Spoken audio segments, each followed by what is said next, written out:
An unmarked white envelope addressed to me. That was the start of everything. I'm Sarah, almost hitting 60. I divorced my husband 15 years ago because of his affair.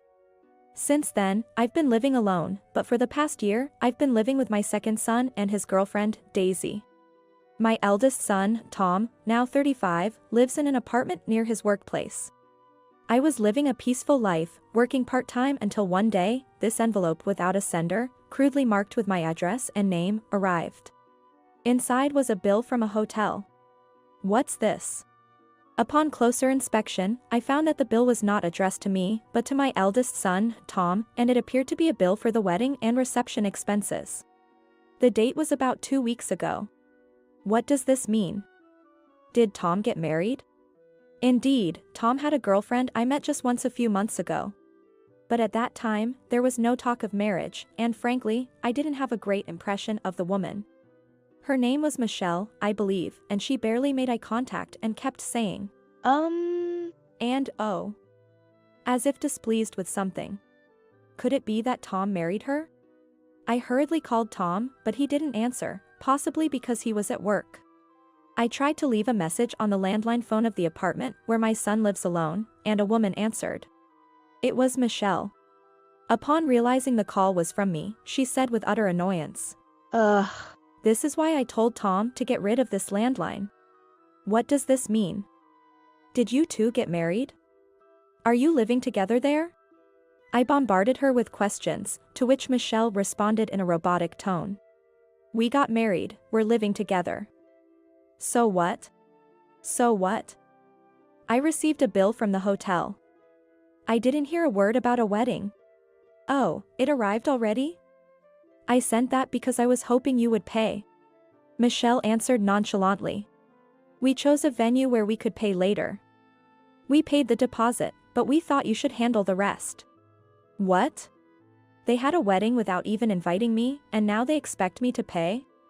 I was utterly speechless. Michelle, sounding irritated but clear, said, Tom insisted on marrying me. I found the whole mother-in-law thing too bothersome and refused many times. So naturally, you should be the one to pay. If you refuse, do you realize Tom will be buried in debt? Hearing her cold voice snapped me back to reality. What does Tom say about this? He says it's fine, of course. By the way, don't bother trying to contact him. I made sure your number is blocked. So that's why I couldn't get through earlier. I might as well tell you now. Other than for weddings, funerals, and such, please don't contact us at all. And even for those, we refuse anything that costs money. Wait, just wait a minute. Why are you avoiding me so much? It's obvious, isn't it? A mother-in-law is nothing but a thorn in the eye. Besides, you're poor after your divorce, right? We can't have you begging us for money. While I was panicking, I was also furious and retorted. If you think I'm so poor, why the heck are you sending me this bill? That's a separate issue. Please make sure to pay it. With that, Michelle hung up abruptly. I stood there holding the receiver, completely stunned. Mom? It was my second son, Jack's voice that brought me back to my senses. It seemed hours had passed since that phone call, and I was standing in a dark room. Tears overflowed as I explained everything to Jack. He hadn't heard a word about the marriage from Tom and was now fuming with anger. That's impossible. I mean, that wife of his, she seems like a woman of bad character, doesn't she? I thought she'd be a good match for my brother. That's right, Tom, who was spoiled by my late mother-in-law, looked down on me since he was a child. By middle school, he was calling me old hag and a worthless, and together with my mother-in-law and ex-husband, he kept on treating me horribly. Jack was the one who always stood up for me. After my divorce, I had been living alone for a long time. Thinking I might be lonely, my kind son invited me to move in with him and his girlfriend, Daisy. What should I do with this bill? It's over $20,000. I could pay it with the alimony from my ex-husband, but I honestly don't want to use that money. I was thinking of saving it for your and Daisy's wedding or for when you have kids. Both my second son and his girlfriend, Daisy, have always been very kind to me. So, I had decided to use all the alimony and property settlement money, which my stingy ex-husband had scrimped and saved, for these two. Then my son said, "That money is yours, Mom. You don't have to use it for us. And it's even more unthinkable to use it for my brother. He took the bill from me. I'll throw this away at work." "Mom, you remember what my brother has done to you, right? You absolutely must not pay this. Even if my eldest son was awful, I was the one who bore him. So if I had the bill, I would definitely end up paying it." Jack knew that. Honestly, I was relieved. 2 weeks later, Michelle called me. "Hey. Why haven't you paid yet?" "The venue just called me because the payment deadline has passed." "That? I've discussed it with my second son, and we've decided there's no need to pay. Besides, can't you handle it with the cash gifts from the wedding?" I managed to say what I wanted to, though my heart was pounding.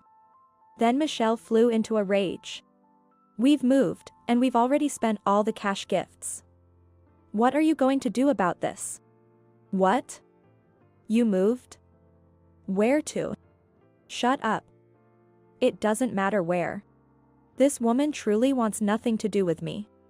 Realizing this, I made up my mind. And said, "All right, I'll make a counteroffer. I'll give you $10,000, and in exchange, we part ways. No contact, not even for weddings or funerals, we live as if the other does not exist. How about that?" But Michelle wasn't satisfied. $10,000 is not enough. I need at least $20,000. "What are you thinking? Not inviting me to the wedding, not telling me where you've moved to, and still asking for $20,000? I don't care. You only have about 20 years left to live anyway. We're going to live twice as long as you, so I might as well want all your money. That's just cruel." "Well, we're going to get that $20,000 from you one way or another. Once you pay, as per your wish, we'll cut ties with you." I didn't want anything to do with this woman anymore. So, I agreed to her conditions. Jack would probably be angry if he knew.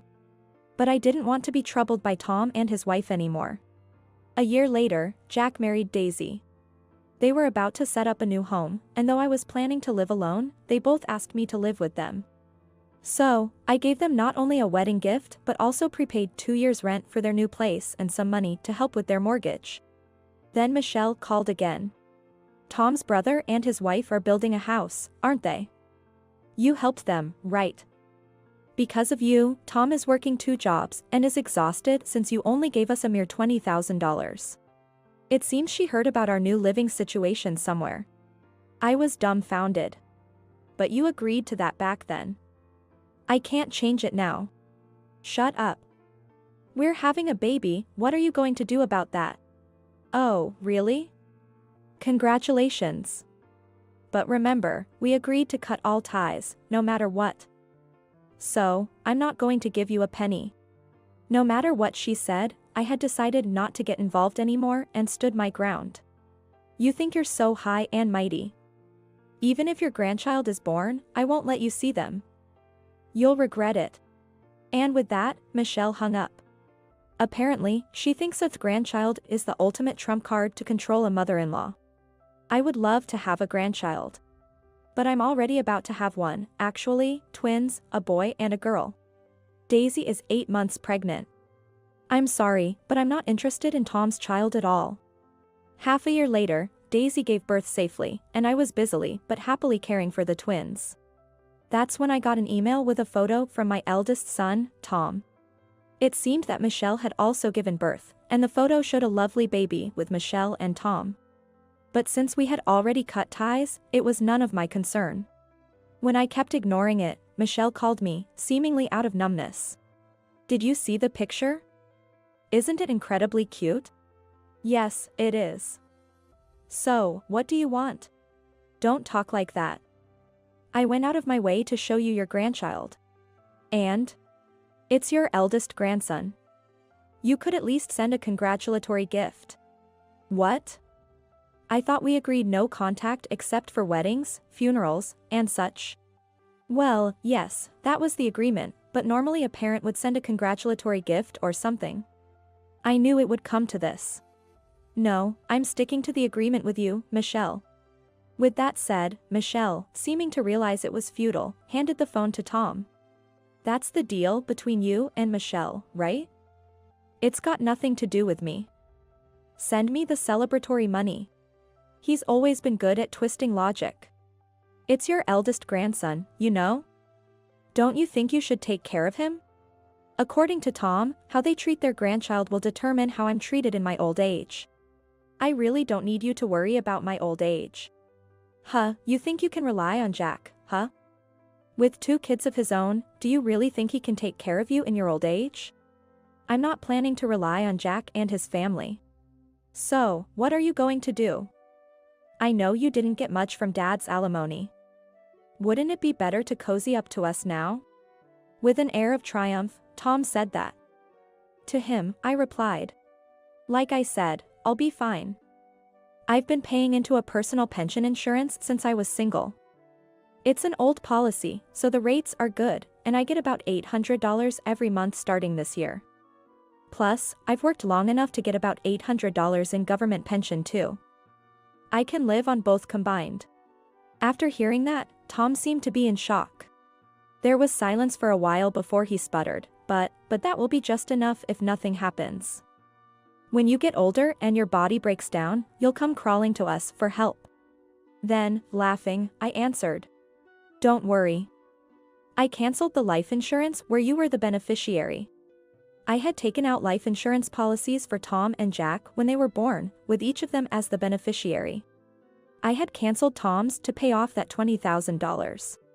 There's plenty of money from the cancellation, so don't worry. Cancellation? Are you serious?